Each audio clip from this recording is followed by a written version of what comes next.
Ce que montre cette anecdote avec cet ami qui réécrit constamment la première ligne de son roman, c'est qu'en fait, sa connaissance critique, ses lectures, sa culture vont jouer contre ce processus créatif. C'est-à-dire, plus il en sait, plus il a lu, plus il a du mal à écrire.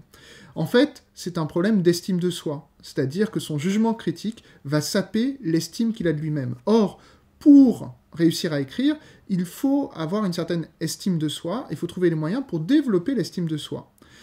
Alors, peut-être que vous n'avez aucun problème d'estime de vous-même, que vous ne doutez jamais, que vous réussissez tout ce que vous entreprenez. Alors, vous n'êtes pas véritablement au bon endroit, puisque cet atelier d'écriture va s'adresser aux 99%, c'est-à-dire aux gens qui, comme moi, sont capables de faire des choses bien, mais ont souvent des doutes, des passages à vide, des moments de crise existentielle où ils se demandent s'ils ne sont pas en train d'errer. Autre chose, si vous ne doutez jamais de vous-même, je vous recommande de consulter au plus vite un médecin, parce que selon toute vraisemblance, et des études très sérieuses de la presse américaine, vous êtes sans doute un robot venu du futur pour tuer l'humanité. Donc, si vous faites partie des 99% des gens qui doutent de temps en temps, il y a plusieurs façons de renforcer votre estime de vous-même dans l'écriture. Tout d'abord, en s'effectuant. Alors, il y a deux façons de s'effectuer. S'effectuer, c'est comment, dans l'action, on laisse un effet dans le monde. La première façon de s'effectuer, c'est tout simplement de s'effectuer dans un processus. Concrètement, ça veut dire qu'il faut que l'écriture soit pour vous une source de plaisir, ce qui fait que quotidiennement, vous allez avoir envie d'écrire. Par exemple, l'outil DraftQuest que je vous recommande d'utiliser est un outil qu'on a essayé de penser comme étant ludique, de manière à ce que, quel que soit ce que vous avez écrit ce jour-là, que ce soit bien ou pas bien, vous ayez eu du plaisir à l'écrire. Ça, c'est la première chose, s'effectuer par un processus. Ensuite, on peut s'effectuer par un produit, c'est-à-dire avoir laissé une trace de son écriture qui nous montre que l'on a avancé.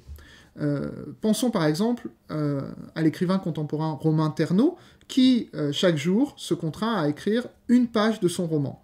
Vous allez me dire, en fait, un roman, c'est plus qu'une page. Et oui, mais si vous écrivez quotidiennement une page, au bout de 3 mois, vous avez un petit roman. Donc, l'effectuation par le produit, c'est tout simplement se contraindre à écrire quotidiennement un peu, de manière à ce que, au bout d'une semaine, vous avez écrit quelques pages, au bout d'un mois, vous avez au moins un chapitre, et au bout d'un an, vous avez un roman. L'application DraftQuest est par exemple pensée pour vous interdire d'effacer ce que vous avez écrit la veille, et donc éviter de piétiner en procrastinant, en réécrivant toujours la première ligne. Ensuite, un autre moyen de construire l'estime de soi, c'est tout simplement de recueillir un jugement objectif sur ce que vous faites. Un jugement objectif qui peut être émis par vous-même ou par d'autres qui vont former votre premier cercle de lecteurs. Alors attention, c'est un jugement objectif, c'est-à-dire qu'il doit porter sur des choses concrètes. Un texte, ce n'est pas quelque chose qui flotte au-dessus du monde, c'est une suite de mots qu'on doit pouvoir évaluer. Même s'il y a effectivement quelque chose qui s'appelle le goût personnel, qui a des variations d'un individu à un autre, tout le monde n'aime pas la même chose, il y a des choses plus ou moins objectives. Donc c'est important d'être capable de regarder avec un peu de lucidité ce qu'on fait, donc je ne dis pas du tout qu'il faut renoncer au moment critique, c'est-à-dire le moment où on revient sur ce qu'on fait, mais il est important que ce moment critique soit un moment plein de lucidité. Et c'est important aussi de se doter d'un cercle de premiers lecteurs. Pour se doter d'un cercle de premiers lecteurs qui sont généralement pas des gens trop proches de vous. S'ils sont trop proches de vous, ils vont avoir tendance à toujours soit vous encourager en disant « c'est bien mon petit, continue », ou tendance à vous décourager du genre « tu n'y arriveras jamais ». Or, ce n'est pas ça. On ne demande pas à un cercle de premiers lecteurs de vous juger en tant que personne ou de juger un processus.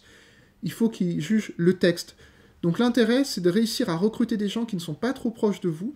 Vous pouvez par exemple, dans les forums DraftQuest ou dans le cadre de cet atelier virtuel, rencontrer d'autres écrivains amateurs, vous échanger vos écrits et ainsi vous servir en quelque sorte de partenaire dans cette grande aventure qu'est l'écriture. Ensuite, je pense qu'un levier important pour renforcer son estime de soi dans le travail d'écriture, c'est de changer complètement la vision que vous pouvez avoir de la volonté. Très souvent, quand on n'arrive pas à écrire, quand on procrastine, on va avoir tendance à s'accuser, à être sévère envers soi-même en disant « je n'ai pas de volonté, je n'y arriverai jamais ». Or, des études sérieuses l'ont prouvé, Tout le monde a de la volonté, car la volonté, c'est une faculté humaine qui est possédée par tout le monde. Ce n'est pas une qualité, c'est une quantité. Ce n'est pas quelque chose que certains posséderaient et d'autres non, c'est quelque chose que tout le monde possède, et c'est comme un réservoir dans lequel, au cours de la journée, vous allez puiser. C'est-à-dire qu'au cours de la journée, chaque fois que vous allez prendre une décision, par exemple, est-ce que je mets une cravate ou je ne mets pas de cravate? Est-ce que je laisse un mot insultant sur la porte de mon voisin qui a fait du bruit à 3 heures du matin?